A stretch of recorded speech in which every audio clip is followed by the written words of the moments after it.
Et quand la tristesse arrive, je sais tu es là, toujours près de moi. Bon mercredi, bienvenue à votre émission de Victoire d'amour. J'espère que vous allez bien ce matin, qu'on se prépare à prendre un bon petit déjeuner spirituel tous ensemble afin de vivre une belle journée. On s'en va rejoindre immédiatement notre ami Luc Faneuf.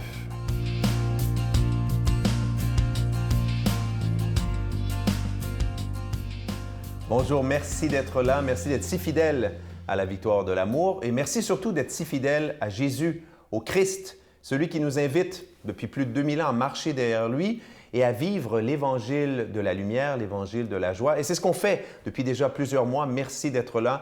Merci au Seigneur de nous avoir donné ce pape extraordinaire qui nous apprend finalement comment être de meilleurs chrétiens, de meilleurs disciples. C'est un peu ça, si on veut le résumer en peu de mots. Or, ce pape écrivait dans un gazouillis le 19 mai dernier, 2015, cette phrase magnifique, vous allez voir. « Dieu nous attend toujours, nous comprend toujours, nous pardonne toujours. » Je répète, comme elle est courte. « Dieu nous attend toujours, nous comprend toujours et nous pardonne toujours. » Vous savez, cette phrase-là, quand je l'ai lue, j'ai pensé... Je sais que c'est un souvenir un peu difficile, mais j'ai pensé à Guy Turcotte, ce cardiologue qui a été condamné il y a quelques mois à la prison. Bon, la libération viendra quand elle viendra, conditionnelle, parce qu'il a assassiné ses enfants. Et je ne sais pas pourquoi, au risque de vous choquer un peu, au début, quand j'ai appris ce drame d'une infinie, insondable tristesse, j'ai eu une tentation de papa, là, mais malsaine, Je me suis dit, lui, là, si je l'avais devant moi, je pense que vous avez compris, voilà. Je ne serais pas très chrétien. Et là, plus les mois passaient, puis évidemment, les années passent, puis là, je pense que, j'allais dire, on oublie un peu l'horreur de l'assassinat de ces deux enfants, le brutal et tout ça. Puis là, voilà, on médite, puis on prie, puis vous savez quoi? Je me suis mis à vraiment prier pour lui. Je me suis mis à prier pour lui, puis toute j'allais dire la haine, en tout cas, toute la colère que j'avais envers lui, c'est, je pense, tranquillement dissoute dans ma prière, dans mon amour. Puis je me suis dit, ben voilà, Luc, comme chrétien, tu dois prier pour lui. Tu dois prier pour lui comme tu dois prier pour tous les gens qui t'ont fait du mal de façon... Guy Turcotte ne m'a pas fait du mal de façon directe, mais de façon indirecte, oui. Puis il a blessé le cœur, j'allais dire, du Québec, presque du monde entier, pour ceux qui ont lu dans le journal, à travers le monde, ce crime horrible. Mais en même temps, je pensais à Dieu. Puis je me disais, que lui dirait Dieu, si Jésus allait le voir en prison. Et là, j'ai pensé à ses parents qui, voilà, étaient là présents pendant tout le procès et encore papa-maman qui vont probablement le voir en prison, puis qui continuent à l'aimer. Et puis je me suis dit, voilà là, mais un pâle reflet, une pâle figure de ce qu'est l'amour de Dieu pour chacun et chacune de nous. On ne sait pas pourquoi est-ce que des gens font des choses horribles. On ne sait pas, puis on n'a pas à savoir, on n'a pas à juger. Tout ce que l'on sait, c'est que Dieu, lui, qui est amour, sait nous regarder le cœur, ne nous juge pas, et Dieu nous attend, nous aime, nous pardonne toujours. Notre Père qui es aux cieux, que ton nom soit sanctifié, que ton règne vienne, que ta volonté soit faite sur la terre comme au ciel. Donne-nous aujourd'hui notre pain de ce jour. Pardonne-nous nos offenses comme nous pardonnons à ceux qui nous ont offensés. Ne nous laisse pas entrer en tentation, mais délivre-nous du mal, car c'est à toi qu'appartient le règne, la puissance et la gloire pour les siècles des siècles. Amen. Dans le cadre de l'année de la miséricorde décrétée par le pape François, la Victoire de l'amour vous invite à sa retraite spirituelle dans le centre du Québec les 8, 9 et 10 avril 2016. Sous le thème « Dieu est miséricorde, il espère et pardonne ». Venez vivre des moments de ressourcement inoubliables en compagnie de l'abbé Robert Jolicoeur, Jean-Marc Chaput, Brigitte Bédard, Sylvain Charon et Miguel Padilla à l'hôtel et suite Le Dauphin à Drummondville. Réservez rapidement à notre bureau au 514-523-4433 ou sans frais 1-888-811-9291. Venez vivre une fin de semaine exceptionnelle remplie d'amour, de paix et de joie. En ce mois de l'amour, de l'amitié, évidemment, on est dans le mois de la Saint-Valentin, ces beaux moments pour se dire des « je t'aime ». Ce mois-ci, le cadeau était fait sur mesure pour la victoire de l'amour. Vous ne verrez jamais ça dans un magasin. C'est vraiment une exclusivité. Il s'agit d'un cœur, vous le voyez à l'écran présentement, en épinglette, avec au centre une belle petite croix. Et par-dessus la croix, une belle petite rose qui représente Marie, ornée d'un petit zircon. Évidemment, cette épinglette est déjà bénie. C'est avec un don de 25 $. Et si vous en voulez deux, parce que ça se donne vraiment bien en cadeau, c'est avec un don de 40 $. Moi, je veux vous remercier de tout cœur de votre aide pour le ministère de la Victoire de l'amour. Ça fait déjà 21 ans, en ce mois de février, que ça a été fondé. Le temps passe vite, j'en reviens pas moi-même. C'est absolument incroyable. Alors, merci de votre prière, merci de votre soutien financier. Et je vous promets qu'on vous l'envoie extrêmement rapidement. Et je vous donne l'adresse. La Victoire de l'amour, casier postal 120, succursale Boucherville à Boucherville, le J4B 5E6, je vous la redonne. La Victoire de l'amour, casier postal 120, succursale Boucherville à Boucherville, le J4B 5E6. Également par téléphone, par carte de crédit du lundi au vendredi de 8h30 à 16h30 dans le 514-523-4433, 523-4433 ou sans frais le 1-888-811-9291. 1-888-811-9291 et aussi sur notre site Internet, le www.lavictoiredelamour.org. Et je vous rappelle que c'est une façon très, très sécuritaire si vous faites votre don par Internet, il n'y a aucun problème. Alors, je vous rappelle ce beau cadeau, cette épinglette en forme de cœur, avec au centre, vous le voyez, elle est magnifique. Une belle petite croix qui nous rappelle Jésus et la rose nous rappelle Marie. Merci de votre grande générosité et de votre prière.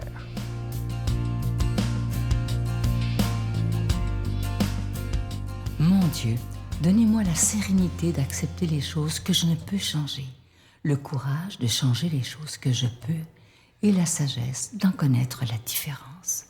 Amen. Aujourd'hui, la parole de Dieu est proclamée par quelqu'un qui est avec nous depuis très longtemps à la Victoire de l'amour. Je le remercie d'ailleurs, l'abbé Daniel Gilbert.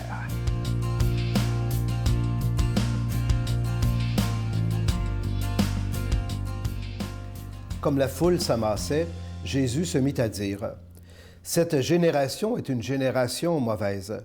Elle demande un signe, mais en fait de signe, il ne lui sera donné que celui de Jonas. Car Jonas a été un signe pour les habitants de Ninive. Il en sera de même avec le Fils de l'homme pour cette génération. Lors du jugement, la reine de Saba se dressera en même temps que les hommes de cette génération et elle les condamnera. En effet, elle est venue de l'extrémité du monde pour écouter la sagesse de Salomon, et il y a ici bien plus que Salomon. Lors du jugement, les habitants de Ninive se lèveront en même temps que cette génération et ils la condamneront. En effet, ils se sont convertis en réponse à la proclamation faite par Jonas, et il y a ici bien plus que Jonas. Acclamons la parole de Dieu. Alors, bon matin, chers amis, j'espère que vous allez bien. Nous sommes, j'espère que vous le savez, nous sommes déjà entrés dans le temps du carême depuis une semaine. Et je vous rappelle qu'il s'agit d'un temps pour nous, qui nous est donné pour bien se préparer le cœur à célébrer les grands mystères de notre foi, que sont la mort et la résurrection de Jésus, qui est en fait le plus grand signe que Dieu nous donne de sa divinité, la résurrection. Et justement, l'Évangile de ce matin nous parle de signes. On demande à Jésus des signes. Vous savez, il faut resituer un petit peu ce texte-là dans son contexte. Jésus enseigne la foule, il accomplit des guérisons, des miracles, et tout ça exprime la puissance de Dieu qui est à l'œuvre en lui. Et là, les autorités se questionnent sur sa personne. Au nom de qui fait-il cela? Puis si c'est de Dieu, on veut avoir des signes.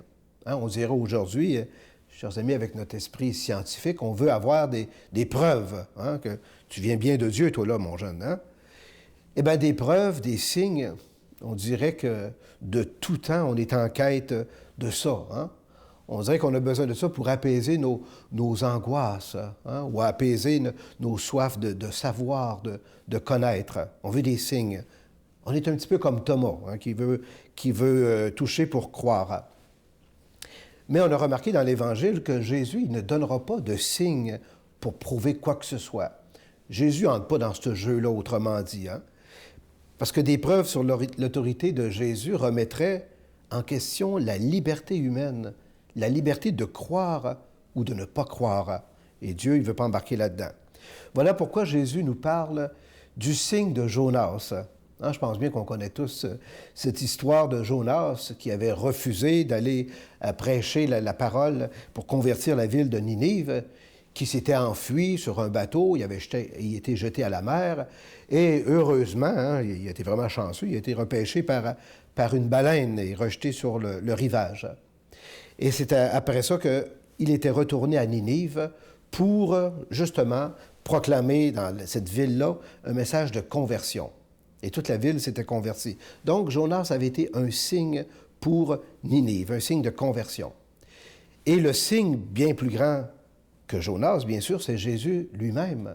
On le comprend, Jésus, il enseigne la vérité, il enseigne la bonne nouvelle, il guérit les aveugles, les malades, les boiteux. Si ça, chers amis, ça ne suffit pas à éveiller la foi, puis notre foi en lui, alors quel autre signe va suffire pour éveiller notre foi? Vous savez, dans nos vies, on est parfois, nous autres aussi, tentés de demander des signes au Seigneur, des preuves au Seigneur de sa présence ou de son action dans nos vies. Puis parfois, on peut être tenté de demander au Seigneur telle ou telle faveur, puis si ça ne marche pas, qu'est-ce qu'on fait? Bien, on va le bouder. Bon, on va le bouder. On va choquer après lui. Et il y en a même qui vont se révolter contre Dieu, parce qu'on va dire, j'avais demandé telle chose, puis il ne me l'a pas donné. Je me rappelle cette histoire d'une grand-maman qui priait Sainte-Anne devant sa statue, puis il avait demandé quelque chose, puis comme Sainte-Anne n'avait pas répondu à sa demande, bien, elle l'avait viré de bord, comme pour la punir, elle avait mis en punition. Bon, on est porté un petit peu comme ça, dans notre relation des fois avec Dieu. On lui demande des signes, puis si ça ne marche pas, on choque. Et pourtant, chers amis, le Seigneur nous en donne plein de signes de sa présence. D'abord dans sa parole, dans les sacrements, mais aussi à travers toutes ces personnes qui rendent des services au nom de leur foi, mais aussi au nom des valeurs qui les habitent. C'est à nous de les reconnaître. Et c'est pour ça que durant le temps du carême, la parole est là pour nous éclairer puis nous aider à les découvrir, ces signes-là, dans notre vie et dans notre quotidien. Alors ce matin, ce que je vais demander au Seigneur pour vous, c'est qu'il vous donne cet esprit-là qui va vous permettre de découvrir et de discerner les signes de son amour, mais pas juste dans le cœur des autres, mais aussi dans notre propre cœur qu'on a à donner aux autres. On l'oublie souvent que nous sommes un signe de la présence de Dieu pour les gens autour de nous.